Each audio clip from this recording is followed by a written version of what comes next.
कैसे हो सभी शिव भक्तों, आपको मेरा सादर प्रणाम। आप जब सुबह शौच करने के लिए जाते हो, कभी आपने उससे पहले भगवान शिव के बारे में सोचा है? यदि सच सच बताना, आप कमेंट में जरूर बताना कि आप प्रातः काल बिल्कुल ब्रह्म मुहूर्त में उठकर आप किसके बारे में चिंतन करते हो। आप स्वतः ही अपने नित्य कर्म में लग जाते हो अथवा आप सर्वप्रथम जागने के बाद तुरंत ही भगवान शिव का ध्यान करते हो। यदि आप ऐसा करते हो तो भगवान शिव के आप बहुत समीप हो। किंतु हमको यह भी ध्यान रखना है कि जो हम नित्य कर्म करते हैं, उन नित्य कर्मों में भी हमें अपने इष्ट का ध्यान करना है। आखिर कैसे उन नित्य कर्मों को दूषित माना गया है, किंतु शिव पुराण में दिया गया है उन दूषित कर्मों को भी हम सात्विक कर्मों में बदल सकते हैं। आइए मैं बताता हूँ शिव पुराण में शौच का सही विधि, स्थान और साफ करने का तरीका। ओम नमः शिवाय सभी भक्तों को। शिव पुराण में भगवान शिव की जो पूजा का वर्णन दिया गया है, उस पूजा के वर्णन में सर्वप्रथम दिया गया है कि आपको ब्रह्म मुहूर्त में उठकर भगवान शिव का ध्यान करना है। अपना आसन छोड़ने के पहले, जहाँ पर आप सोते हो, अपनी सैया छोड़ने के पहले आपको भगवान शिव का चिंतन करना है। और जैसे ही आप अपनी सैया को छोड़कर शौच के लिए जाते हो, तो आपका जो ग्रह है, आपका भवन है, उस भवन के दक्षिण में आपको जाना है। यदि आपने अपना मकान बनवा लिया है, आपका निर्मित हुआ मकान है, तो आपको कोई दिक्कत नहीं है, आप जैसा है वैसे में ही रह सकते हैं। किंतु यदि आपका मकान निर्माणाधीन है अथवा आप किसी अन्यत्र स्थान पर शौच के लिए जाते हैं, तो आपको दक्षिण दिशा में जाना है। आपको उत्तर दिशा की ओर मुंह करना है और जो आपका गुदा द्वार है, आपका पीछे का भाग है, उसको आपको दक्षिण दिशा में करना है। तो यह थी बैठने का तरीका। अब आपको आता है धोने का तरीका। देखिए, शौच करने के बाद हम भी देखते हैं कि हम अपने हाथ धोते हैं, अपना गुदा स्थल साफ करते हैं। किंतु शिव पुराण में कुछ अलग विधियां दी गई हैं, जिनमें ब्राह्मण, क्षत्रिय, वैश्य और शूद्र, इन चारों वर्णों के लिए अलग अलग विधि का दिया वर्णन किया गया है और महिलाओं के लिए भी बताया गया है। महिलाओं की और शूद्रों की जो विधि है वह एक समान है।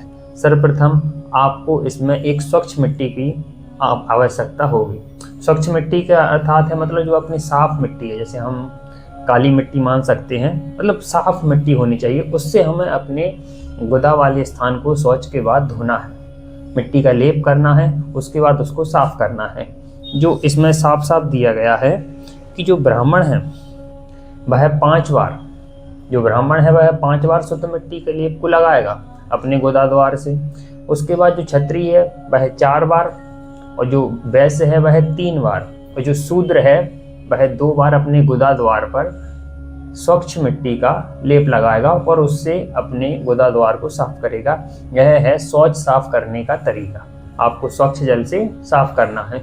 उसके बाद है इसी जो शूद्र की तरह था, यही महिलाओं के लिए भी है कि हम जैसे हम अपने भारतीय शैली में जो है, हम अपनी लेटरिन में जाते हैं और लेटरिन में शौच करने के लिए बैठ जाते हैं। हम अपने शौचालय को देखते हैं, जैसे ही हम शौच करके निवृत्त होते हैं, अपने गुदा द्वार को धोते हैं, बाहर आ जाते हैं, हाथ धोते हैं।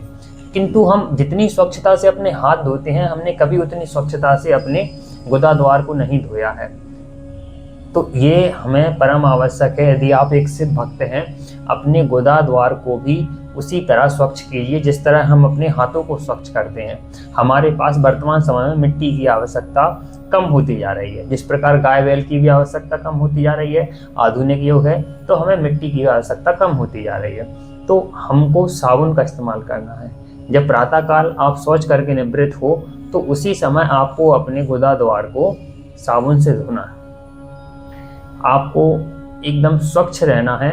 आपके जो मल स्थान है उसको पूर्ण रूप से स्वच्छ ही रखना है। इससे आपको अंदर से पवित्रता आएगी। ये मैं आपको लिख कर दे रहा हूँ कि जब आप इस प्रकार से स्वच्छता धारण करेंगे, आपको अंदर से पवित्रता आएगी। ये मैं बिल्कुल लिख कर बोल रहा हूँ। उसके बाद दातुन करने का भी तरीका है। इसमें दिया गया है कि जब आप आएँ उसके बाद आपको मिट्टी से भी हाथ धोने हैं तो आप साबुन से हाथ धो सकते हैं, किंतु ये विशेष ध्यान रखें कि आपको गुदा द्वार को भी साबुन से धोना है, क्योंकि मिट्टी की उपलब्धता वर्तमान में नहीं है। उसके बाद आपको चाहिए दांतुन करने की आवश्यकता। दांतुन कोई करता नहीं है, सभी के पास ब्रश ही है, किंतु जो शिव पुराण में दिया गया है मैं केवल आपको वह बता रहा हूँ। शिव पुराण में दिया गया है कि जो ब्राह्मण है उसको 12 अंगुल की दांतुन करना चाहिए, जो क्षत्रिय है उसको 11 अंगुल की दांतुन करना चाहिए, जो वैश्य है व्यापारी वर्ग है उसको 9 अंगुल की दांतुन करना चाहिए, और जो शूद्र है उसको 8 अंगुल की,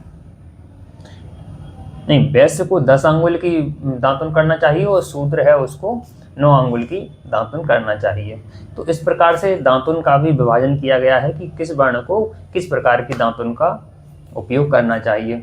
तो मेरा सीधा सीधा आपसे इतना मतलब है कि जो प्राचीन समय था जब शिव पुराण का लिखा गया, लेखन इसका हुआ, उस समय इस प्रकार की आधुनिकता नहीं थी।